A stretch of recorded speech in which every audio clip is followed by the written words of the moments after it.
Welcome to the Southbank Centre podcast. I'm Ted Hodgkinson, Senior Programmer for Literature and Spoken Word. Today, we're bringing you some of our best bits from 2017's London Literature Festival. This year's festival encompasses the 50th anniversary of Poetry International, an expanded children's programme, Young Adult Literature Weekender, and explores how literature and poetry can remind us of our shared humanity in a world on the brink.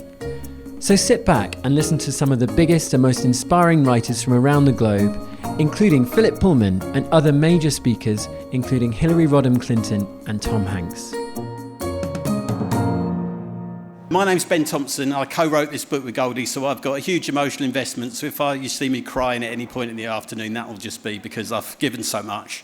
But the man who's really given everything to this book, trying to get the right introduction for him, there's quite a good one on the back of the book. It says, a constant innovator who revolutionised jungle not once but thrice, according to Simon Reynolds. But I'm going to use his own introduction to himself, which is in a chapter that I don't think he's going to be reading.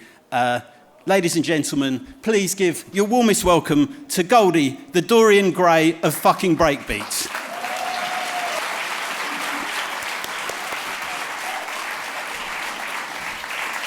Hello, Ben. You know what, I still do stuff like coming out, you know, you come out, you get butterflies. As long as I get butterflies, I know it means something. It means that I've got that artistic thing still, that fire. So I'm very nervous, believe it or not, but I'm just projecting that I'm not. They're not seeing it. They're not seeing it. The way this book works is it is divided up, as a life is, into a lot of different fragments. And sometimes when you're writing these books, there's a temptation to make it all very smooth, and you go kind of birth, school, work, death, and it can be quite tedious. What we've done in this book is the opposite. It's basically a remix of a whole life. My nutty mind, basically. Exactly. We let Goldie's mind be our leader, and it was. We're going to start with, this is chapter B3, because the book is divided up into sides like a 4-disc vinyl set, and B3 is the poem Hammerwich the Haunted. I don't read out in public a lot, so the only time I've read out is in court, when you say your name and your date of birth. Sounds about. This is a poem I wrote about my time in West Midlands children's home called Hammerwich. Huge sweeping staircases with black underneath. The smell of old mould, it would give you the creeps. The sound of old ghosts in that Hammerwich home. Pool tables, old lockers, and sitting alone. Old church classrooms filled with big fat bullies. I'm so glad I'm so small, so rolled up they won't even see me.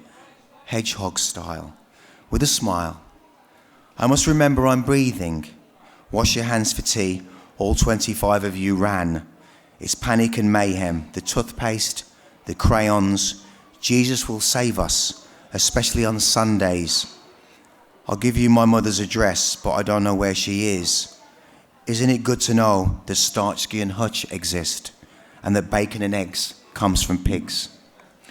What if I could walk through walls, levitate, or disappear? Turn into a glass ball, or a TV, or melt doors. Who was that boy with one front tooth? He was really, really nice to me, and he always told me the truth. That he wouldn't be here for much longer, and he would be going away to live with his old uncle, whose name was Trevor Murray. He never left my mind because I cried a lot that day. Hammerwich the Haunted, the creepy crawly, the place with the stairs for the boys that were naughty.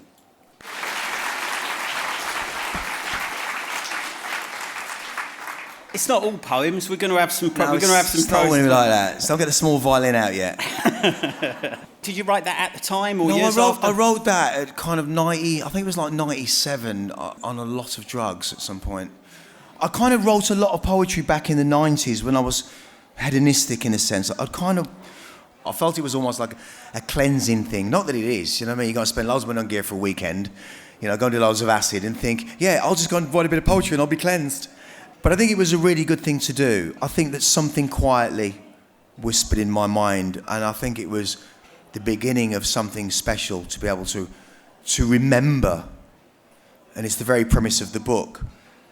Going back to that small violin, I think a lot of us, there's a later chapter called Victimitus, A lot of young people, we tend to lean towards that kind of, I'm the victim here. And really, you've got to kind of shake that energy, man. Like, for me, it was about finding my identity and realising that it's not bad to write about those kind of stories because they're the ones that make you. We're going to leap forward for the next extract. In a way, it starts in the 90s because it's kind of about hard partying Labour Party politicians. It's also about your role as the conscience of drum and bass. And there is a bit of swearing in this. The F word has probably been a favourite part of my English dialogue for a long time, and I must excuse myself. And when we were doing in the final stages of the editing of the book, some people at the publishers did say, look, could we just could we lose one in three? And I thought it was very important not to lose any. So they're all still here. I might admit them. He's going to read a chapter which is called Ed Balls. Yeah. You know that thing when you sat down at a dinner table with someone famous and you've had a few drinks? So you ask them the question no one would usually dare to ask. That happened to me with the Labour politician Ed Balls. A little bit tipsy, I leant over to him and said, why do you like politics, Ed? Why politics? Level with me, just between me and you. And all of a sudden he leant back over to me and he said, power. There it is, right there and then. That's the devil I know. On one hand, I know he was just telling me the truth to get me off his back. But on the other, I respected him for telling me that truth. That's the kind of conversation I can imagine myself having with some of these drum and bass gentrified bastards who think it's a good idea to work with Gary Barlow. No disrespect to Gary. I like pop music. But within the genre of where we come from, it would start off in the same way. Come on, tell me the truth, man. You know it's a load of bollocks. You know what you're doing is bollocks. Just between me, you admit it. You know it's bollocks. Yes, it's bollocks. Okay, right. You finally admitted it to me with your own words. There you go. There it is. It almost infuriates me even more when you're only now telling me the truth, but at least you're finally doing it. Because now at least we can both agree that as far as drum and bass is concerned, as a cultured music, you no longer have a stake in the matter. There's no credibility there. Zero anything, because that's not what we do. And don't pretend that it is. And that's the end of it. That's in my opinion. To me, certain things are out of bounds. The genre, which, stems from jazz in the same way. It earns us all this beautiful money. It's a beautiful thing. And I get the fact there's a certain greed and a certain jealousy within that industry, that you weren't quite the Robin Hoods that we were of the 90s. And I realise that you don't understand that. But listen to me. Even me and Robbie Williams in the 90s, on some really good Peruvian flake at 4 a.m, knew that making a record together was going to be a bad idea. And if anyone from Take That was going to have something to do with drum and bass, Robbie Williams, just for the record, went to the Blue Note. Robbie Williams, for the record, liked the music. And Robbie Williams, for the record, realised that making drum and bass was not going to be the thing to do. But Gary fucking Barlow, I wish you all the best. I hope you get another #1. I get all of that. A new extension, a new car, even a new girlfriend. But you don't have a fucking say in the matter, sunshine. Because when you sign the cheque, we snip the corner off it. It's null, it's void. It's very simple. You don't have a say. So just park it, meet me on a plane, wave to me, say hello, how's it going? But do not talk to me about drum and bass as a genre of music.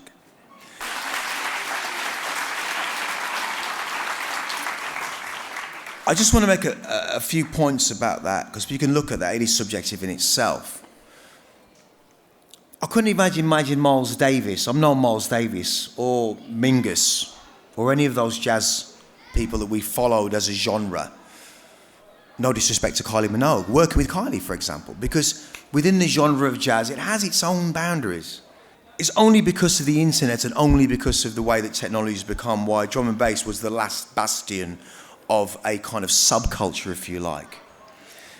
I remember when Shy FX, when he was doing Shake Your Body really early on, we were all supporting that because there was something that was so integral about when that happened. When you've grown up in a genre which is stacked by technology in what we call the time machine, it's like we hit this wall and we just stacked up. I like the idea of adults making music for adults.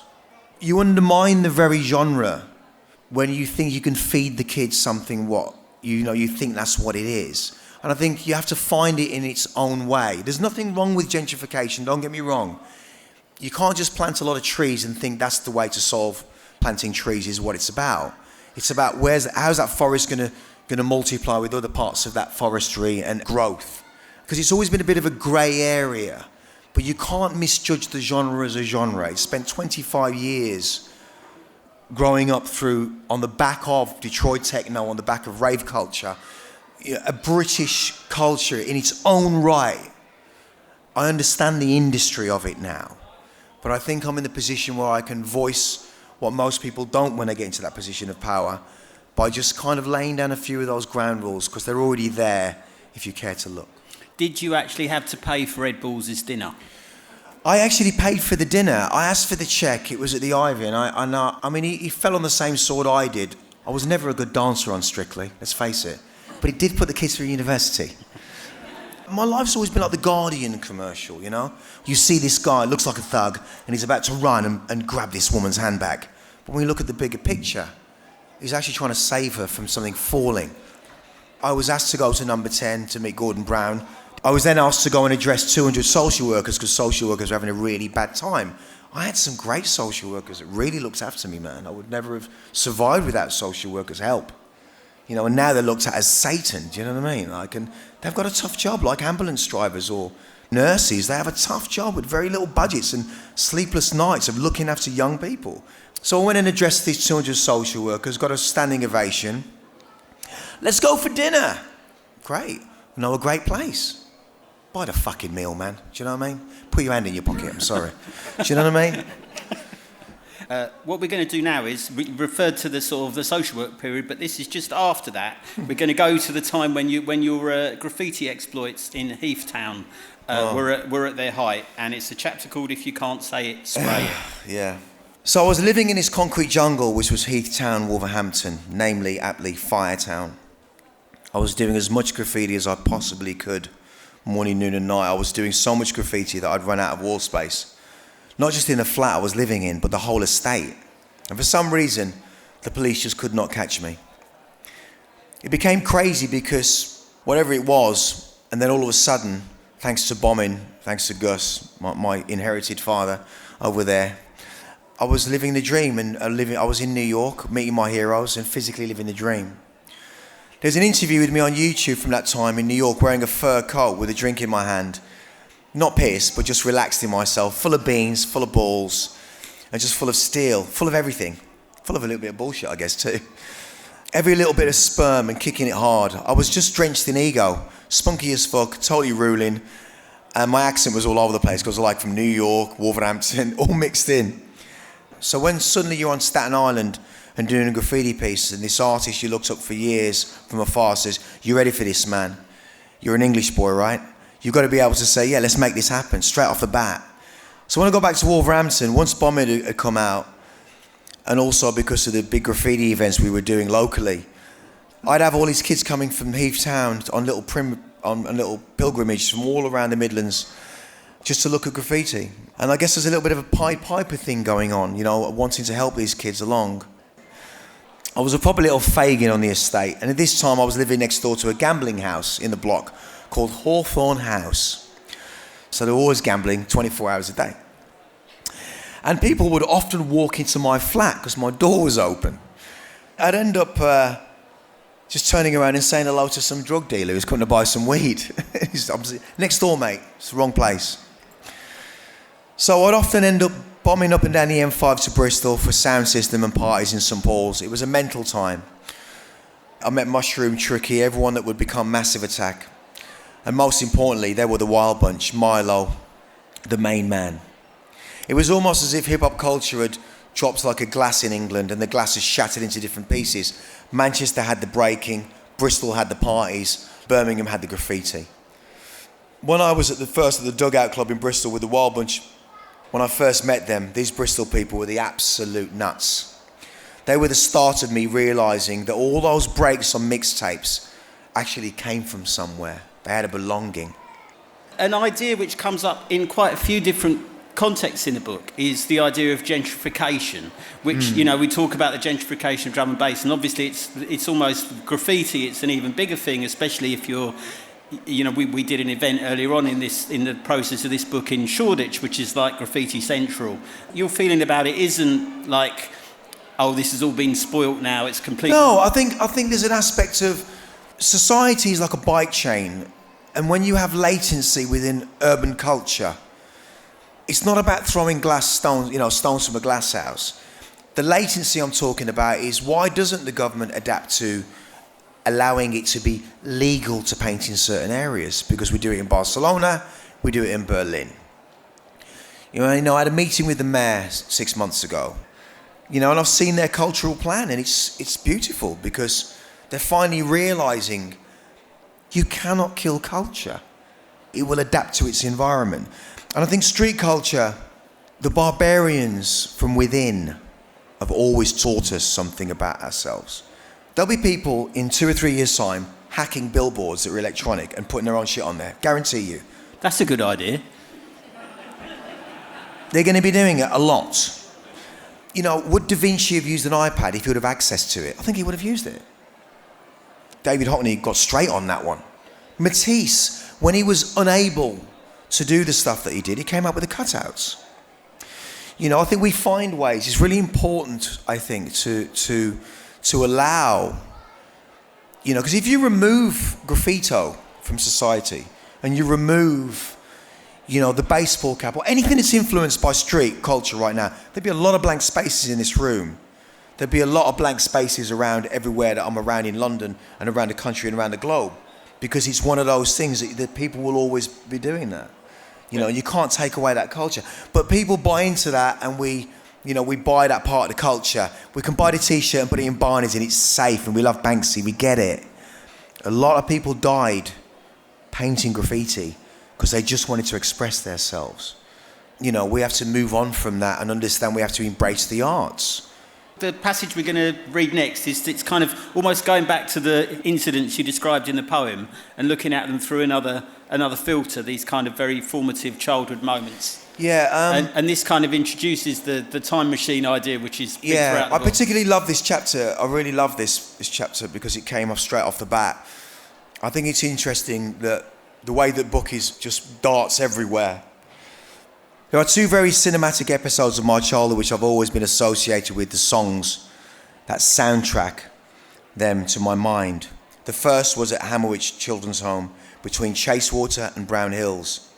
As my earlier poem would have made it clear, that was a very scary place to be, very Dickensian, with a very huge sweeping staircase, haunted like. You've heard the bad stories. The kids were always pissing the bed. I got bullied there a lot. They were just being dicks. They'd lock me in this basement, very low ceiling. And they used to play football in there. So I was screaming and shouting, "Open the fucking door, open the door, open the door." I can't be sure how old I was, but probably about 8. But it was clearly an early part of my life. It was like having One Flew Over the Cuckoo's Nest moment. But it was an incident at Amwich which later took my life by storm. I was looking back on being like a child's version of the film. It was like Matron. Trevor was there a few years. He was there older than me, mixed race. It was like he was a bit darker than me, and he only had one front tooth. And I think they stopped him going home one weekend for some reason. And he jumped on a snooker table and started singing and dancing in what at first was a light-hearted protest. But then more and more they tried to get him down, and they started laughing and with it, and they started trying to get him off the snooker table. And he started swinging his cue around his head, and he started to get pretty scary. Everyone was shouting and screaming and banging the chairs. And I can still pick out this voice coming to me with this record player in the background. It was definitely John Holt singing either "Help Me Make It Through the Night" or "Dock of the Bay." Either way, it's going to work well if someone's ever going to make a film on my story. But what was ever better was when the situation reached its climax, just before they finally dragged Trevor off the table and he had to be locked away for a couple of weeks. And when everyone was just thinking, there was a pause in the music and the room went silent. Then suddenly, "Stay With Me Till Dawn," Judy Zook came on. Someone had decided that this was the right time to calm the situation down with. And they were right. I'd been scared and then I wasn't. I'd actually been in touch with Judy recently. She's a lovely woman. She was quite taken aback when I told her the string arrangements at the back of "Stay With Me Till Dawn" had changed my life forever. I'm hoping to work with her one day because the track was definitely one of the starting points for my journey with strings. I've always thought that you could trace a line back from Sea of Tears on Timeless to that calming effect of her song, and that had me calm in that moment of crisis. I don't know if anyone does this or it's just me. I know my fight or flight mechanism is probably one more hair trigger more than most people. I understand that trauma in my early life has manifested itself into my drug addiction. But I don't think the fact that there was no one I could rely on for a reliable timeline of the events in my life has been given a compulsory ability to bring things into sync around sound. Whether that's by using the threads of a song to stitch up the damaged patchwork quilt of my memory, or by directing musicians to make the kind of music I want to hear, it's the same kind of transition.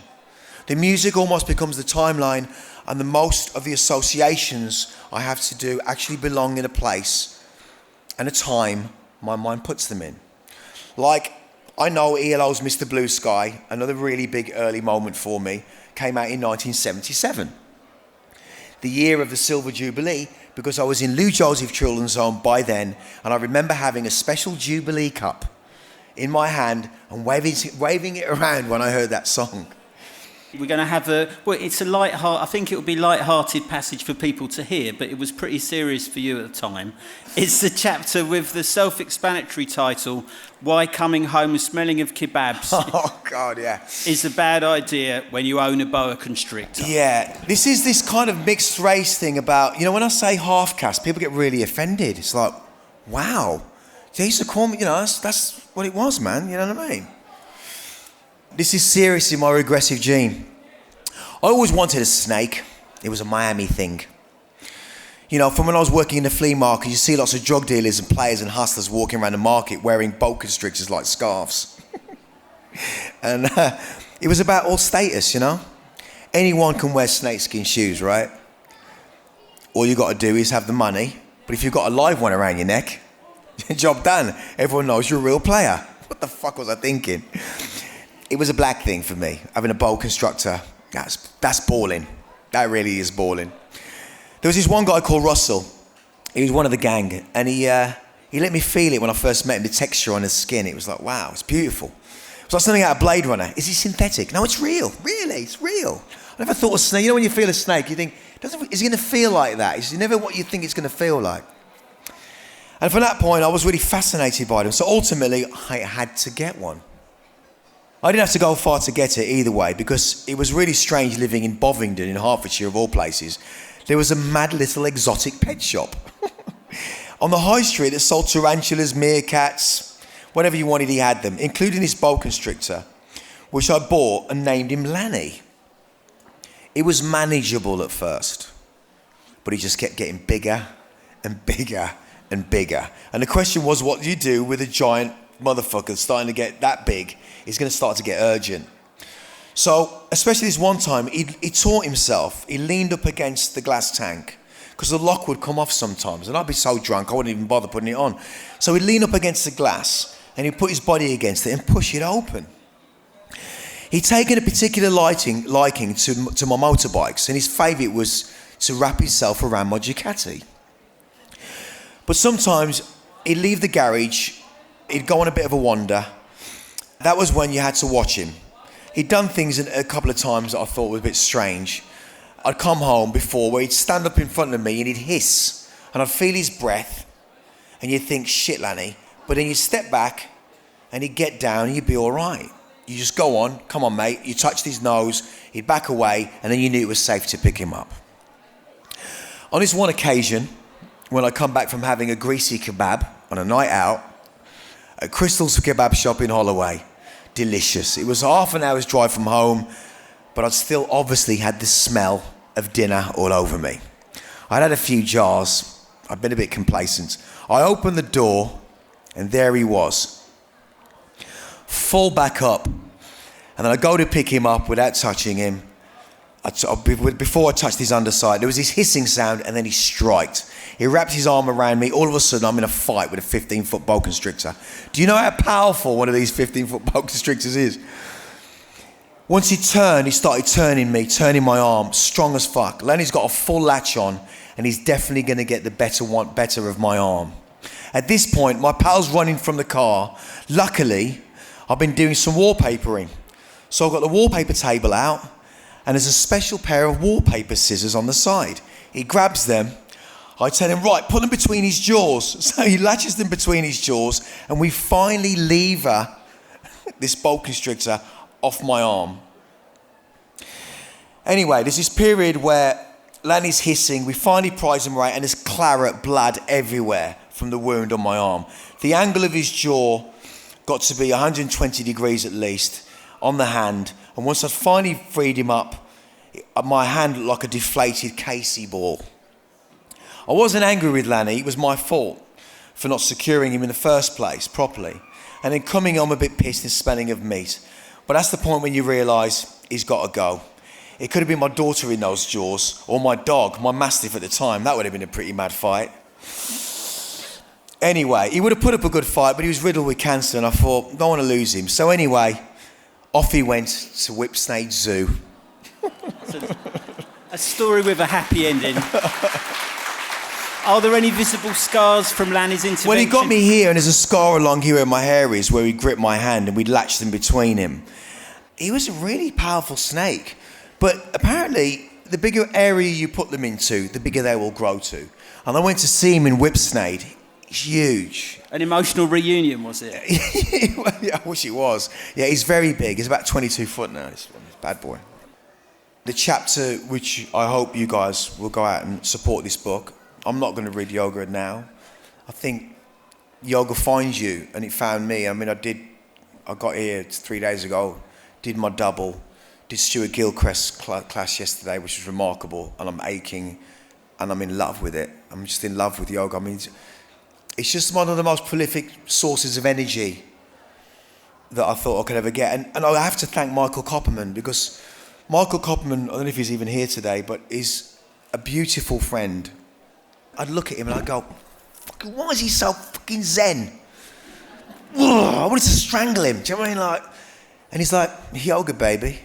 I'm like, what? So yoga, man.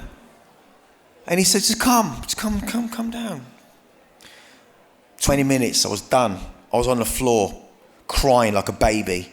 And I just walked out. Fucking bullshit, fucking tree hugging, fucking shorts. And I went back the week later. And I went back again and again. And it stuck. I think when I realised that Gil Scott-Heron did it, before he did The Bridge, which is his comeback album, I thought, if he can do it, I can do it. You can't mess with 5,000 years, man. I think that I managed to salvage, and the fractures of that damage that I had certainly put a lot of blockage on a lot of stuff. And I think this therapy of doing this book with Ben was being able to remember the good as well as the bad. Do you know what I mean? Because it's back to that victimitus. There's a chapter called Victimitus. My daughter caught it off me. I caught it. My mother had it. It's victimitus, playing the victim. Tiny violin. I'd rather an orchestra, because that's what life's about. Finding the orchestra in your own life. I think that's as good an ending as we could possibly have. Thank you very much.